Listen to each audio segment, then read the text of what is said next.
Hey, what's up guys? Aaron Bennett here. Welcome to the video. BlockFi updates. They were in court today. They also presented this, which is their roadmap and their plan for getting everybody as whole as possible, and also going over one story regarding BlockFi and FTX. So today they tweeted out on December 19th, BlockFi filed a motion requesting the authority to allow clients to withdraw their digital assets held in their wallet. And they're saying that what shows up inside of your wallet may not be 100% accurate, but it will become accurate soon. Next, they said that they expect to file their schedules of assets and liabilities and their SOFA, which is the Statement of Financial Affairs, with the court on January 11th. So that is like 2 days from now. So this filing contains info on BlockFi's assets and liabilities and will disclose certain payments made by BlockFi to insiders and other parties prior to the bankruptcy filing. And talking about the proof of claims, they said more info related to the claims process and filing of proof of claims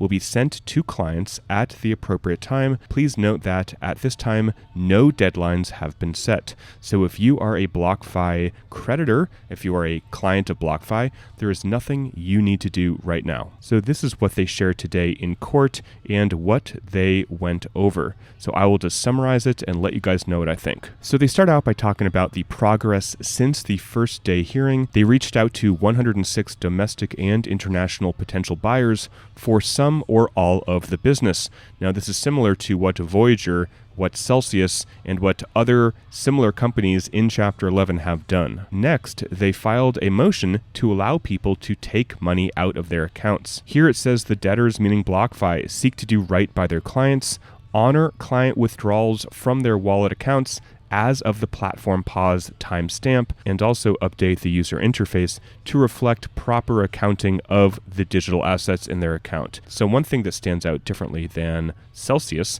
is that they want to honor client withdrawals. They are not trying to essentially say, hey, these assets that you thought were yours are property of the estate, and therefore we want to keep your assets and use it for a reorganization, essentially use your money to create a new company, which we do not even know will be profitable. BlockFi instead is saying they want to honor client withdrawals and allow people to take the money out. So next, they're talking about all the different lawyers and legal professionals that they want on their team. Kirkland and Ellis, if you are involved with Celsius, you are utterly familiar with them, and a couple other ones as well. Next, BlockFi is saying that the U.S. trustee appointed an unsecured creditors committee. Obviously, this is going to be the same as what Voyager has and also Celsius. So next, a preview of the SOFAs and schedules. So it says, similar to many BlockFi clients, BlockFi's management team deployed their personal assets on the platform to trade, earn interest, and store different cryptos under the same terms of service as the clients. And here is how much the management had. So you can see here that Zach Prince, the CEO, I believe this is like $1.3 million or so. And they say here that no member of the BlockFi management team, basically any of these people, withdrew any crypto from BlockFi's platform after October 14th, 2022, and no member of the management team made a withdrawal greater than 0.2 Bitcoin at any time after August 17th. Here it says Mr. Prince, the CEO, made a significant withdrawal in April 2022 from the deposits he had previously made on the platform in order to pay U.S. federal and state taxes.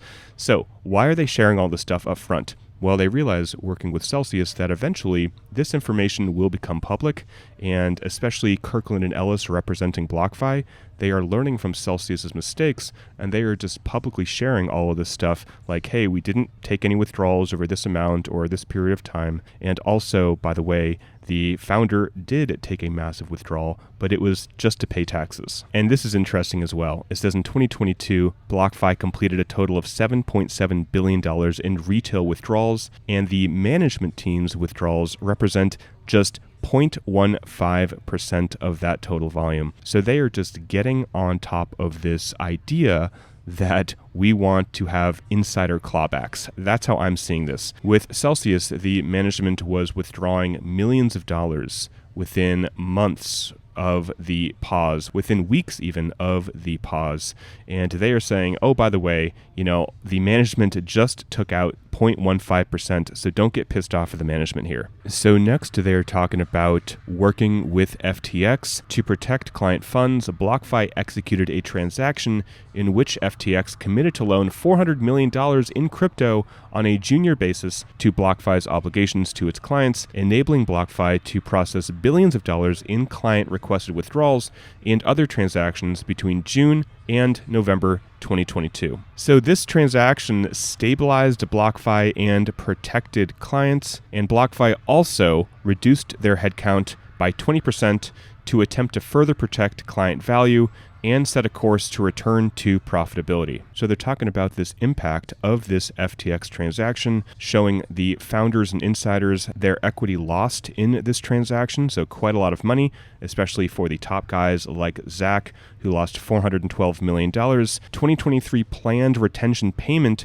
that will not be made, which is very, very good. Salary change following FTX's transaction. So these people did get a bump in their salary. So next they're just going over some chronology of BlockFi selling assets to Luna, to all the things that happened inside of this crypto market. I'm not going to go over, but basically just going over what happened. So next they're talking about a litigation settlement which happened August 23rd, 2022. And more or less, they are just coming out completely clean, talking about all the money that was moved around. They talk about the total litigation settlement of $15 million.